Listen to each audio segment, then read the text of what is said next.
বিশ্বনবী নারীদেরকে অনেক বিষয়ে সতর্ক করেছেন যে খবরদার এগুলো করো না। নারীদেরকে টাইট ফিটিং জামা পরতে নিষেধ করেছেন। আল কাসিয়াত আল আরিয়াত আল মাইলাত আল মুমিলাত।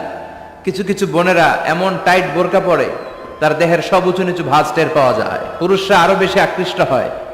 এই বোনদের ব্যাপারে আমি বলি, বিশ্বনবী বলেছেন লা ইয়াদখুলনাল জান্নাতা ওয়া লা ইয়াজিদনা রিহাহা।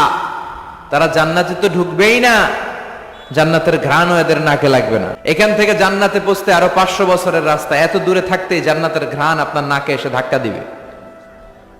তারপর ওই নারীরা জান্নাতে ঢুকতে পারবে না। টাইট ফিটিং জামা আছে না নাই? এখন বোরকার মধ্যে অনেক ডিজাইন, ইদানি এদিকে কিছু ডিজাইন করে পরে, এদিকে করো না, এদিকে করো না, এদিকে করো না, সাইডটা বুঝবা না এই জায়গায় এগুলো করে। তো এগুলো করলে তার পর্দার চেয়ে তার সৌন্দর্যের প্রকাশ আরো বেশি হয়ে যায়। এরপরে বিশ্বনবী নিষেধ করেছেন ঝাঁঝালো পারফিউম দিয়ে বেরোতে নিষেধ করেছেন। আমার বোনেরা নিজেদেরকে ক্লিন রাখবেন, পরিচ্ছন্ন